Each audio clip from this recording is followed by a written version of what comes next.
The night exploded with a scream that sliced through the humid air like a blade. I was mid-stride, hauling a hose to my pool side drain, the water churning out with a soft gurgle under the glow of a half-moon. The scent of chlorine hung heavy, and before I could react, a figure barreled through my backyard gate like a storm unleashed. "You've destroyed the neighborhood, you careless idiot." The voice was pure venom, wrapped in a floral sundress and righteous fury. There stood Vanessa, Willow Creek's HOA dictator, her auburn hair flaring like a warning flare as she brandished a clipboard like a weapon. Her eyes accused me of flooding the entire street, though the water barely kissed my fence. I started to explain, but the ground beneath her seemed to pulse, a low tremor hinting at something darker. This wasn't just about my pool. This was the start of a reckoning that would unravel Vanessa's perfect little empire. That Saturday had begun with promise. I'd finally blocked off time to drain and clean my pool, a chore I'd dodged for years. Between my engineering job, my kids' weekend VY sits, and HOA meetings that felt like court-martials, I'd been stretched thin. But that morning, the sun was warm, my pressure washer was ready, and I had a cooler of iced tea on standby. The neighborhood was still, almost serene until Vanessa stormed in like a one-woman SWAT team. She didn't knock or call out. She just marched across my lawn, her sandals stabbing the grass, her phone snapping photos like she'd caught a thief red-handed.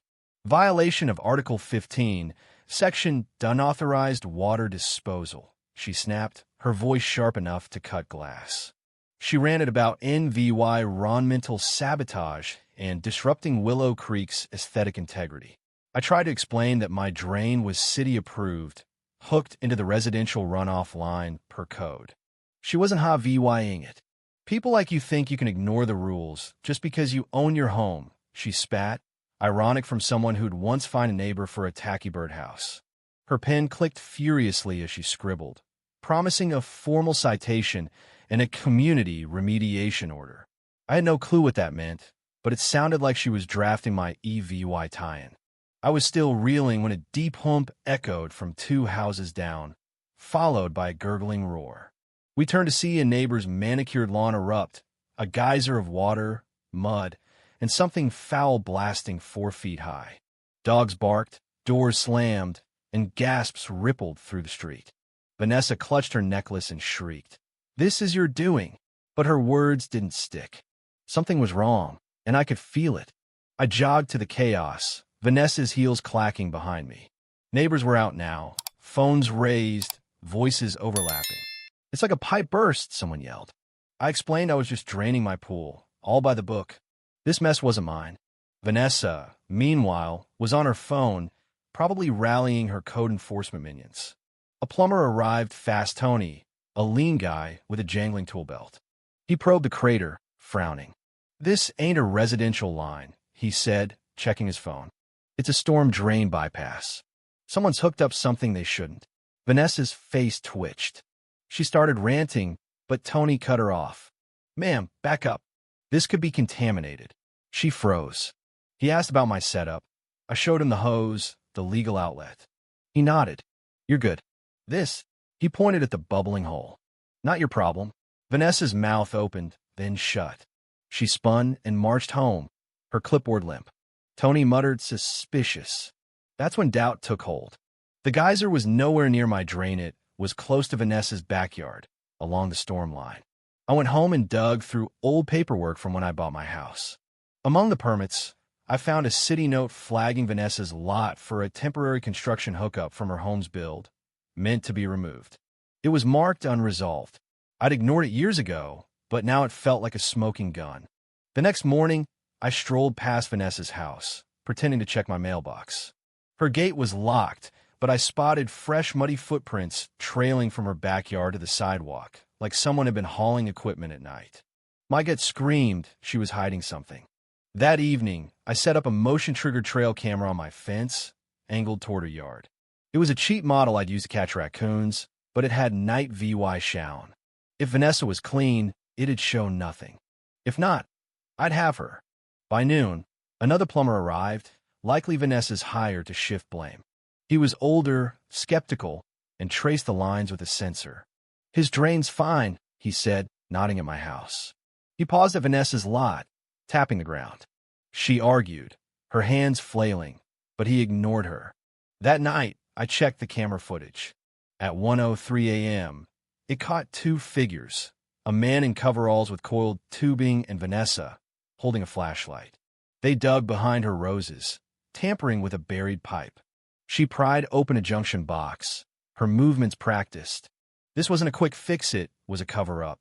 I took the footage to the city office, requesting utility plans.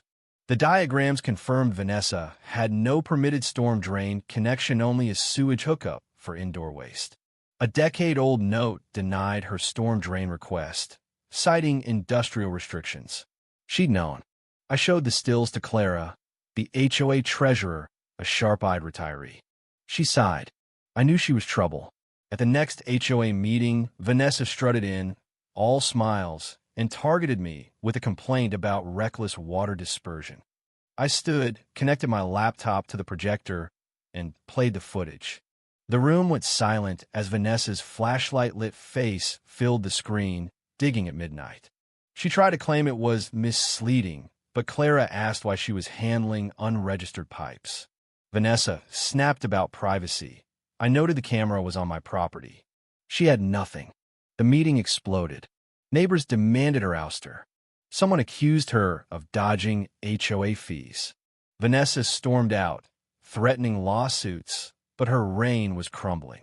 I sent the footage to Rachel as city inspector. 2 days later, her truck rolled up to Vanessa's house. I watched, pretending to water my plants. Vanessa came out, accusing me of fraud, but Rachel focused on the backyard. By afternoon, a crew was digging, marking the ground with orange flags. They found Vanessa had rerouted her laundry and dishwasher into the storm drain, bypassing sewage fees. Worse, she tapped HOA irrigation water for her prize garden, freeloading while we paid. The city issued a violation notice, demanding repairs and a due law $15,000 fine.